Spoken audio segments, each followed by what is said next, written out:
ससुर का घर, बहुओं के लिए शिक्षाप्रद कहानी। रोहन और सीमा की नई नई शादी हुई थी। घर में ससुर यानी कि रोहन के पिता सुधीर जी और वे दोनों बस 3 ही लोग थे।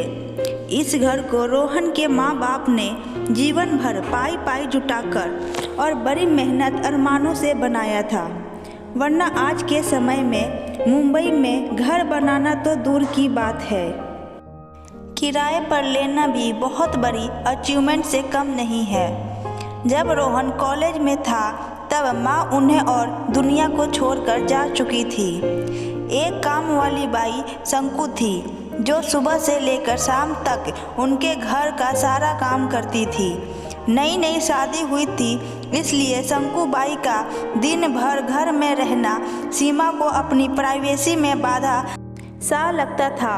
इसलिए अब शंकुबाई सुबह खाना बनाना, कपड़े और झाड़ू पोछा करने के बाद चली जाती और वापस शाम को आकर खाना बनाती। शंकुबाई की दोपहर की गैर हाजिरी से कई छोटे मोटे काम दिखाई देने लगे, जिसमें से ज़्यादातर काम बिना कहे सुधीर जी ये सोचकर कर लिया करते कि बहू को मदद हो जाएगी। लेकिन बहू सोचती कि ससुर को औरतों के काम में दखल देने की आदत है। एक दिन रोहन को मौका देखते ही सीमा ने कहा, क्यों ना हम बाबूजी को वृद्ध आश्रम में भेज दे। सिर्फ एक बार पैसा भरना पड़ेगा और उन्हें भी अपने उम्र के लोगों का साथ मिल जाएगा। हमें भी अपनी प्राइवेसी के बारे में ज़्यादा सोचना नहीं पड़ेगा। रोहन ने सीमा की बातों पर ज़्यादा ध्यान नहीं दिया। कुछ दिन ही बीते थे कि बाबूजी अपने दोस्तों के साथ एक हफ्ते के लिए टूर पर चले गए और इत्तेफाक से इसी दौरान शंकुबाई भी छुट्टी पर थी। फिर क्या, सीमा को जैसे चाहिए था वैसा समय मिलने लगा। अब रोहन रेस्टोरेंट में खाना खा लेता और सीमा का काम आमलेट, ब्रेड या मैगी से चल जाता। खाना बनाने की टेंशन नहीं थी, लेकिन घर में निकलने वाले सारे काम तो अभी भी करने ही थे। ससुर जी की गैर हाजिरी में सीमा को एहसास हुआ कि वह बिना कहे ही जो काम कर लिया करते थे उन्हें कितनी फर्क पड़ता है। छोटे मोटे लगने वाले यह काम भी काफ़ी समय और एनर्जी लेने वाले थे। कुछ दिन बीतने के बाद एक दिन रोहन सीमा को कहता है, चलो आज कहीं बाहर घूम कर आते हैं। सीमा बड़ी खुशी खुशी सज धज कर बाहर घूमने के लिए तैयार हो जाती है। रोहन सीमा को अपने घर से 4 किलोमीटर दूर एक चौल में लेकर आता है। एक आदमी रोहन के हाथ में एक चाबी देता है। रोहन उस चाबी को लेकर चौल का एक कमरा का दरवाज़ा खोलता है। कमरा खुलते ही 2 रूम वाले उस छोटे से अंधेरे से भरे घर के अंदर रोहन सीमा को लेकर जाता है और कहता है, कैसा लगा तुम्हें हमारा नया घर। रोहन कहता है, हम अगले महीने से इसी मकान में भाड़े से लेकर रहने वाले हैं और अपनी प्राइवेसी का मज़ा लेंगे। अभी मेरी आमदनी के हिसाब से हम इसी को अफोर्ड कर सकते हैं। रोहन का ये व्यवहार सीमा को समझ में नहीं आया। वह चौंकते हुए कहती है, हमारे पास इतना बड़ा घर तो है, फिर क्यों हम भाड़े से रहेंगे। रोहन उसे डांटते हुए कहता है, सोच समझ के बोला करो, वह घर हमारा नहीं है, वह माँ बाबूजी का है।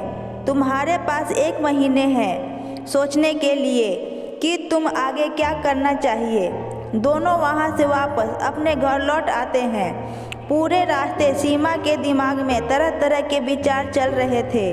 घर पहुँचते ही उसने रोहन से कहा, माना कि यह घर माँ बाबूजी का है, लेकिन क्या हमारा इस पर कोई हक नहीं है। रोहन ने कहा, बिल्कुल है, लेकिन माँ बाबूजी के बाद जब तक वो है तब तक तो नहीं।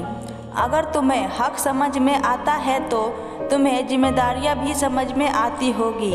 सिर्फ हक के बारे में सोचकर और अपनी जिम्मेदारियां भूलकर स्वार्थी होना क्या भला अच्छा होता है। सीमा के पास रोहन के इस सवाल का कोई जवाब नहीं था। वह सोचने लगी कि उसने अपने क्षणिक सुख के स्वार्थ के लिए इतने नीचे गिरकर ऐसी घटिया सोच अपने दिमाग में आने दी। उसे मन ही मन पछतावा होने लगा। सीमा रोहन से बोली, मुझे माफ़ कर दीजिए, मैं सच में स्वार्थी हो गई थी, मुझे बहुत बड़ी गलती हो गई। रोहन बोला, तुम्हें पछतावा हुआ, मेरे लिए यही काफ़ी है। मैं तुमसे नाराज़ नहीं हूँ। बेटे और बहू की यह वार्तालाप सुधीर जी दरवाजे पर खड़े होकर सुन रहे थे। उन्होंने आसमान की तरफ देखा और बोले, भाग्यवान तुम धन्य हो जो तुमने ऐसे बेटे को जन्म दिया है। उन्होंने दरवाज़ा खटखटाया। बहू ने दरवाज़ा खोला तो उनके हाथ में पकड़ी थैली से गरम गरम समोसे की सुगंध उसको आने लगी। ससुर ने अपनी बहू से कहा, वो कोने वाले हलवाई के पास से लाया हूँ, तुम्हें बहुत पसंद है ना।